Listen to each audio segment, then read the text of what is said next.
L'invité du jour. L'invité du jour sur Espoir FM.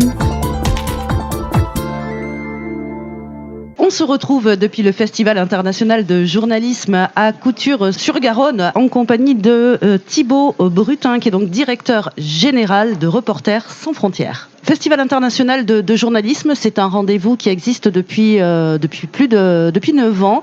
Un rendez-vous de l'information où le public se rencontre, où on découvre également autrement le journalisme. Reporters sans frontières, alors c'est un peu banal, mais une rapide présentation pour les auditeurs.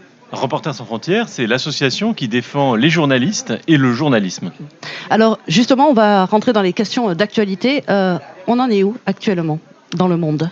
Eh bien, pour la première fois dans l'histoire de RSF, ça fait 40 ans qu'on existe, on considère que la situation moyenne à travers le monde est une situation difficile pour la liberté de la presse. Et c'est pour ça qu'on est particulièrement inquiet.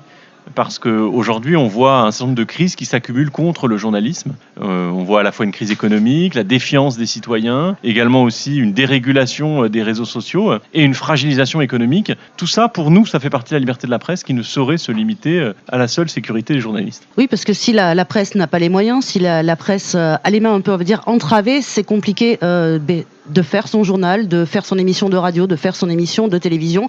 Et c'est une entrave à la liberté. On n'y pense pas assez, finalement, à ça-là. C'est une forme d'impensé, je crois. Et la liberté de la presse, ce n'est pas seulement le fait de ne pas être emprisonné, de ne pas être matraqué, de ne pas être assassiné. C'est une conception trop limitative que de croire que c'est seulement la sécurité. Et c'est pour ça que nous, on essaye de faire comprendre à quel point l'économie des médias, évidemment, c'est un sujet dont on ne peut pas faire l'économie, si je puis dire. Et puis, derrière, il y a des enjeux qui sont des enjeux réels, concrets de liberté de la presse. Si les médias n'ont plus les moyens d'agir, qu'est-ce qui se passe ? Ils sont à la merci de rachats, y compris de rachats hostiles. On a vu ça en Europe centrale. Ils peuvent être aussi tentés de baisser la qualité du contenu. Et on voit aujourd'hui des médias d'information qui renoncent progressivement au reportage pour se consacrer essentiellement aux commentaires. Mais même à titre individuel. Moi, j'étais très frappé. J'ai fait 40 déplacements en une année dans le cadre de mes fonctions à Reporters sans frontières. Et ce que j'ai vu, c'est qu'il y a des pays dans le monde, par exemple, où les journalistes sont payés à 3 mois de distance. Ils n'ont pas les moyens de subsister au quotidien parce qu'on les roule dans la farine à chaque fois qu'il s'agit de verser les salaires. Et du coup, ils font tout autre chose. Ils font de la communication publique.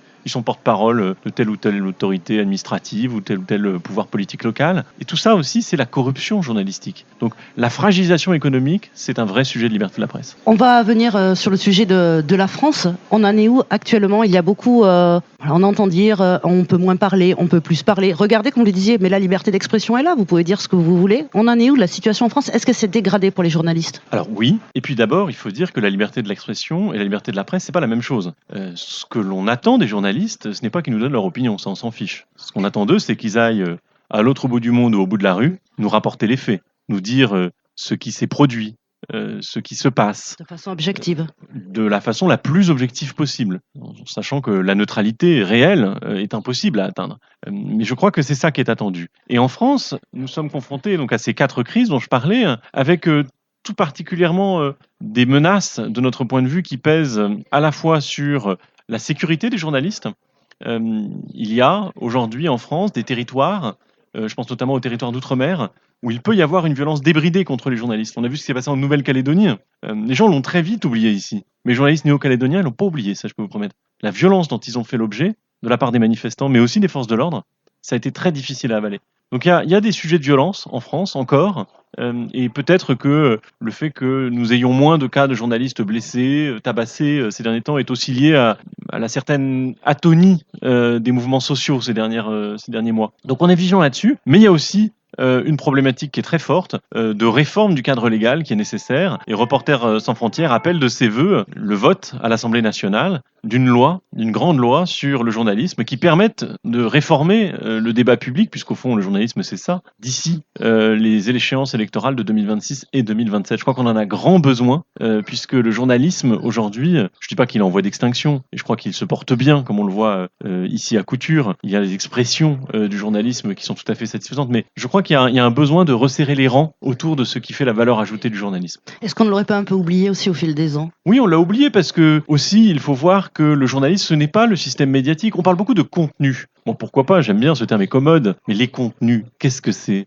C'est la compétition réelle la compétition absolue entre des régimes de parole qui ne sont pas les mêmes. Les contenus commerciaux, mon opinion, la propagande de la Russie, la chanson sous la douche, de la promotion de produits et d'idées, c'est pas la même chose que le journalisme. Le journalisme, c'est la recherche dans l'intérêt public des faits et leur récit à destination des citoyens. C'est une mission très noble et je crois qu'il est tout à fait normal que toutes sortes de discours, toutes sortes de contenus existent, y compris le divertissement. Moi, j'ai rien contre le divertissement, j'ai rien contre les vidéos de chats, moi je trouve ça super. Mais il faut bien comprendre que le journalisme doit être protégé parce que c'est un type de contenu, si jamais on doit employer l'expression contenu, qui est plus vulnérable, mais qui nous apporte aussi beaucoup plus. C'est également quelque chose qui attire. On a eu un jeune homme qui est donc en formation. On a Maëva ici qui est en formation également. C'est un métier qui attire encore beaucoup. Et oui, parce que c'est un des métiers les plus nobles, les plus forts, qui permet d'être au contact de l'histoire des sociétés telle qu'elle se construit au quotidien, de la grande histoire aussi. Et moi, j'ai pu rencontrer aussi ces dernières semaines, ces derniers mois, des journalistes qui font partie de cette grande histoire, malgré eux, très souvent. Hein. Je veux dire, je vais prendre 2 cas. Yanis Mamdi, le journaliste de Blast, qui couvrait la flottille, il s'est retrouvé membre, ou écrit, disons, son nom a été écrit dans une des pages les plus fortes depuis le début de ce conflit. Ou Christophe Glaise, ce journaliste qui a été condamné à 7 ans de prison en Algérie, qui est un journaliste sportif, un amoureux du football comme fait social, un malade du football algérien, le seul mec qui a jamais fait une couverture de journal sur le football algérien, qui aujourd'hui est détenu à Tizi Ouzou. Eh bien lui, il est prisonnier aujourd'hui, bien sûr, de la République algérienne, mais aussi des tensions entre les deux pays. Et je crois qu'il est grand temps que ça cesse. Concrètement, comment agit Reporters sans frontières? Comment vous travaillez? Quels sont vos outils? On a 3 modes d'action principaux. Le premier, c'est évidemment la parole publique, la documentation sur les violations de la liberté de la presse. RSF publie chaque année le classement mondial qui fait réagir à peu près 35 à 40 États par an. Vous voyez, ça veut dire que nous, on s'occupe de 180 pays à peu près. Donc c'est un marqueur fort. Alors évidemment, quand les pays montent, ils sont très contents. Conférence de presse du Premier ministre, tweet du président laudatif, voilà. Et puis sinon, vous avez, je vais être un peu trivial, mais vous avez la dérouillée, quoi. Hein. Vous avez les gars qui vous vomissent par communiqué de presse, par conférence de presse. Le Premier ministre des Maldives a fait une conférence de presse qui a duré une demi-journée pour insulter Reporters sans frontières et dénigrer le classement mondial. Donc cette parole publique dont on fait usage avec une forme de mesure, parce que nous on considère qu'il est important d'avoir aussi une température qui est juste. On n'est pas là pour donner le ressenti, nous. On est là pour donner la température le plus justement possible de la liberté de la presse. Cette parole publique, elle est efficace parce qu'elle est sérieuse et parce que notre méthodologie est très établie. Deuxième mode d'action, c'est ce qu'on appelle le plaidoyer. On parle à tout le monde. On a parlé avec les talibans quand il fallait libérer des journalistes retenus en Afghanistan. On parle avec les patrons de presse. On parle avec l'administration Trump encore récemment. On parle avec tout le monde pour essayer de déclencher du résultat. Il faut être efficace. On parle avec des intermédiaires, parfois très louches. On est une organisation qui fait évidemment l'usage de sa parole publique de façon importante, considérée, responsable, mais on est aussi prêt à aller loin dans la diplomatie parallèle pour aller aider la cause journaliste. Et puis troisième mode d'action, nous sommes une organisation qui déclenche du changement parce qu'on est capable de libérer 150 € pour faire en sorte qu'un journaliste quitte une zone qui va tomber sous le contrôle des Russes en Ukraine. On est capable de monter des opérations d'évacuation de journalistes en Afghanistan pour qu'ils puissent trouver refuge au sein de l'Union européenne. On aide 93 rédactions russes en exil qui ont trouvé refuge dans les pays limitrophes de la Fédération de Russie, où on opère également, par exemple, un bouquet satellitaire à destination de la Fédération de Russie. Voilà, c'est ce genre de choses qu'on fait, le plus concrètement possible, pouvoir aider les journalistes. Je crois que c'est ce que les citoyens attendent de nous. Et la France? Quelle est l'évolution de la France depuis 10 ans, disons?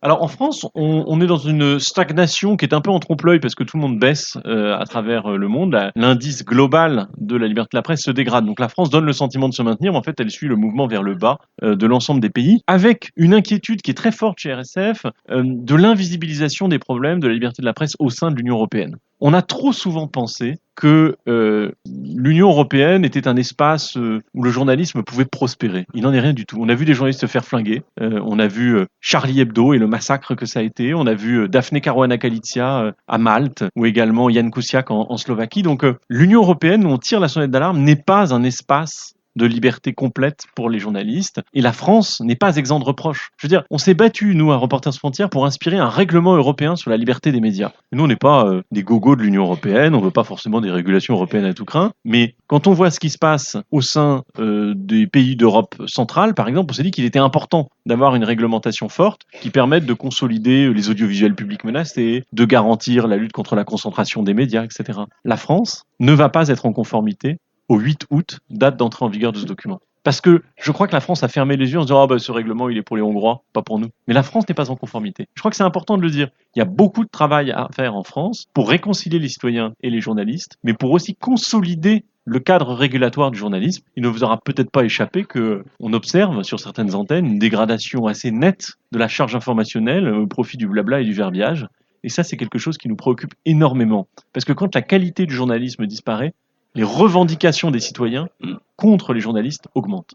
Exactement, et ça peut se faire souvent, ensuite, par un ordre violent. Absolument. Et donc là, prenons garde. Ce n'est pas le moment de céder sur les principes qui doivent être les principes fondamentaux du journalisme. L'honnêteté, l'indépendance et le pluralisme. On en a plus que jamais besoin. Est-ce qu'on croit vraiment que c'est l'heure, aujourd'hui, en 2025, de mettre en place, par exemple, sur les antennes françaises, des Fox News à la française? Pas du tout. Il nous faut conserver la possibilité d'avoir une conversation publique fondée sur les faits et qui soit capable d'inclure, de représenter la diversité des sujets qui préoccupent les Français, des opinions des forces politiques françaises. Et nous avons collectivement à faire face à des tas d'épreuves qui nécessitent un usage responsable du journalisme. Mais finalement, quel est pour vous l'outil nécessaire pour arriver à faire... Là, vous êtes en train de nous expliquer une situation. Comment vous allez procéder de façon à inverser ce rôle-là? Il faut s'appuyer sur qui? Sur quoi? Les ministères, on avait tout à l'heure un élu, là, les élus,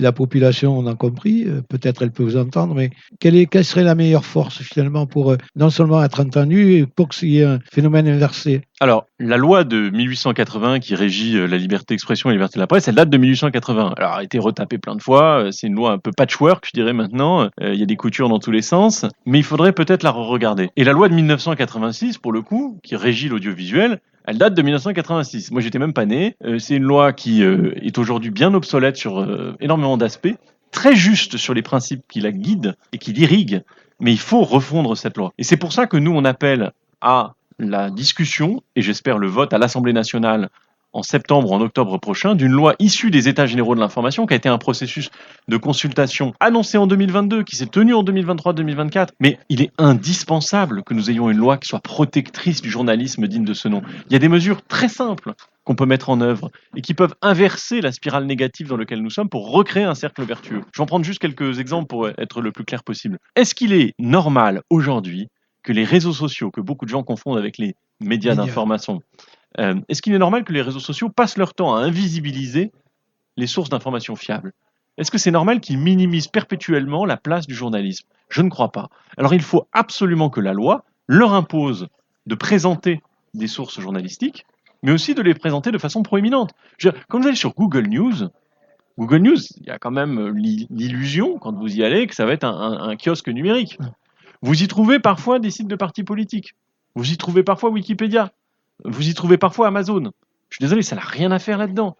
C'est pas pour rien qu'on s'est cassé la tête collectivement à mettre en place une régulation des médias à la fin de la Seconde Guerre mondiale, après les errements qu'on avait connus dans les années 30, pour remettre tout à plat à l'occasion du passage au digital. Il faut absolument que les mêmes principes guident la régulation. Et c'est pas le cas aujourd'hui. Ça, c'est une mesure concrète qu'on va mettre en œuvre. On va aussi faire revenir la valeur, puisqu'on parlait de l'économie des médias. Les plus gros fautifs dans tout ça, c'est les plateformes numériques, mais aussi les annonceurs. Les annonceurs, on les a bercés d'illusions en leur faisant croire qu'ils allaient pouvoir rentrer dans le cerveau des gens, mieux que la presse ne l'avait jamais fait, parce que ils peuvent micro-cibler, y compris votre temps d'attention, mais vos goûts, vos intérêts. On l'a vu d'ailleurs comment le mésusage de ces principes-là par des camps politiques, je fais référence à Cambridge Analytica, est préjudiciable au débat public. Il faut absolument que les annonceurs comprennent que leur rôle, c'est pas d'éviter que ils trouvent leur publicité sur un site pédopornographique ou néo-nazi. Ils sont obsédés par leur brand safety, par leur image à eux. Mais un annonceur qui est responsable, il va aussi annoncer dans des médias qui proposent une qualité d'écoute et d'attention, qui contribuent au débat public et au débat citoyen de façon juste. Et c'est ce que permettent les médias. Donc, je crois qu'il est important, de mettre en place, et je prends 2 mesures sur une quinzaine qu'on a mis sur le tapis. Et je pense qu'il est important que ces mesures soient examiner, discuter. Et moi, je suis tout à fait à l'aise avec l'idée de perdre. Mais un peu dans la droite ligne de ce que disait mon prédécesseur à ce micro. Il y a un moment où il faut que ça revienne à l'Assemblée. Il faut qu'il y ait un débat public, un débat citoyen, par la voix des représentants du peuple. On ne peut pas continuer comme ça, avoir une confiscation du journalisme par des forces économiques au détriment de l'intérêt citoyen. Je vais vous dire une chose, moi je suis convaincu que la liberté de la presse n'existera pas si on laisse le marché tout seul s'organiser. C'est impossible. Et inversement, il n'y aura pas de liberté de la presse si le marché est faussé intégralement par la subvention publique, comme le voudraient certains hurluberlus. Il faut trouver un chemin de crête, un chemin médian, qui garantisse et pérennise la centralité du journalisme dans le débat public. Parce que ce qui nous guette, c'est qu'on devienne, comme les États-Unis d'Amérique, un pays où les gens ne se parlent plus, ils n'ont plus la même réalité, et puis à la fin surtout, ils ne sont pas d'accord sur les faits. Donc ça vaut quoi une conversation publique? Ça vaut quoi une conversation si on n'a pas le même niveau d'agrément et d'accord sur les faits? Ça vaut rien du tout. Juste une question pour terminer. Vous disiez RSF 40 ans 40 ans et toutes ses dents. et toutes ces dents. Je pense qu'on a gardé une partie de notre mordant. La chance de Reporters sans frontières, c'est d'être une organisation qui est très tournée vers l'international. Vous m'avez beaucoup fait parler de la France, mais nous, on est actifs essentiellement à l'étranger. C'est même pas 10%, je pense, de notre activité, la France. Même si, justement, on a tiré la sonnette d'alarme, là, notamment sur les dérives du groupe Bolloré, sur la façon dont l'ARCOM et les régulateurs fermaient les yeux sur les dérives du système médiatique. Mais vraiment, nous, on essaye d'être sur les grands enjeux de journalisme. Parce que la question, c'est pas la polémique qui aura lieu demain. Moi, je fais le jeu avec ma femme souvent. Elle se tient à l'écart des médias pendant 24 heures. Et elle me dit, j'ai manqué quoi? Je dis, bah, t'as manqué ci, t'as manqué ça, etc. Elle me dit, on s'en fout, en fait, parce que demain, tout ira aussi bien. Et c'est là où je pense qu'il faut voir que dans la petite musique du système médiatique, il y a parfois une très faible charge de journalisme. Donc, nous, on est pour les grands enjeux de journalisme, pour l'avenir du journalisme, pour le futur du journalisme, pour que demain, cette profession ait toujours une économie qui fonctionne, qu'elle ait toujours la confiance des citoyens. Et c'est pas gagné. Et c'est pour ça que je tiens à assurer vraiment les citoyens qui nous écoutent du fait que RSF voit le rôle moral qui est le sien. Il faut assurer l'avenir de cette profession dans l'intérêt des citoyens, éviter le kidnapping des enjeux journalistiques par les journalistes eux-mêmes, que quand on parle de cinéma, le cinéma il n'est pas entre les mains des réalisateurs, le cinéma c'est aussi vous qui allez voir un film ou regardez sur votre télé et puis vous avez une relation avec ce film, c'est ça le cinéma, il appartient pas aux journalistes, il appartient pas aux réalisateurs, et ben c'est pareil pour le journaliste. Le journaliste c'est notre relation aux faits, bien sûr c'est un secteur économique, bien sûr c'est les gens qui bossent, et bien sûr c'est une production journalistique, mais c'est notre relation aux faits. Et nous devons faire confiance, parce qu'il n'y a pas d'autre système, et après tout, il n'est peut-être pas si mauvais que ça, nous devons faire confiance à des journalistes. Et il faut absolument que les journalistes soient dignes de cette confiance. Donc voilà, 40 ans, c'est 40 ans de mobilisation, et on va utiliser tous les espaces, et notamment Couture, pour pouvoir parler aux citoyens de tous ces enjeux-là, parce que nous sommes convaincus qu'on ne restaurera le prestige du journalisme qu'en utilisant une coalition qui passe par les journalistes, bien sûr, mais par les citoyens aussi. Merci Thibaut Brutin. Une question quand même. Vous êtes journaliste? Et non. C'est ça l'intérêt. Justement, le fait que vous ne soyez pas un journaliste, ça vous permet d'être encore plus actif, plus efficace, plus... Peut-être. Mais moi, je suis un militant, surtout, très convaincu de l'intérêt des libertés publiques. Et je crois que on s'est peut-être un petit peu planté collectivement en croyant qu'il y avait une démocratie, alors qu'on appelle parfois démocratie sociale ou libérale ou démocratie sociale libérale, qui viendrait avec des libertés publiques garanties sur facture. Ouais. Permanente. N'oublions pas qu'il y a des gens qui sont morts pour le droit de grève. Pour la liberté de la presse, il y a des types qui se sont fait flinguer en France. C'est quelque chose de complètement fou que d'avoir aujourd'hui une partie de la population qui baisse les bras sur les libertés publiques comme des enfants gâtés, alors qu'au fond, ce sont des trésors à chérir. Et c'est pour ça que moi, je suis un militant, je revendique, au service des journalistes. J'hésiterai pas, et vous l'avez vu, à critiquer parfois les médias dans les excès qui sont les leurs, parce que la grande question, c'est peut-on sauver les journalistes contre eux-mêmes de leurs propres excès? Et je pense qu'il faut resserrer autour de ce qui fait la valeur ajoutée du journaliste, qui en fait la noblesse aussi, et qui, pour le coup, franchement, met tout le monde d'accord. Vous rentrez dans un bar et vous demandez aux gens pourquoi vous n'aimez pas les journalistes, ils vous parlent des éditorialistes sur les plateaux télé, c'est pas des journalistes véritablement, ils vous parlent des réseaux sociaux, ça en est pas, ils vous parlent des chaînes d'information en continu et des polémiques sans fin qui alimentent le débat public mais ne contribuent au fond que peu à l'éclairage des citoyens. Et donc là, je crois qu'il faut se dire que tout le monde aime le reporter de guerre, tout le monde aime le journaliste d'investigation, tout le monde aime Robert Redford dans Les Hommes du Président, il est très beau, faut dire aussi. Mais il y a quelque chose qui rassemble dans la cause du journalisme. Et quand je vois Monsieur Trump, personnage grimaçant, quasiment un personnage de dessin animé, qui passe pour une figure du côté du peuple, eh ben, je tiens à rassurer les gens qui nous écoutent, le journalisme a de l'avenir devant lui parce que le journalisme est du côté du bon sens. Merci d'être intervenu sur ce sujet gravissime. C'était l'invité du jour sur Espoir FM.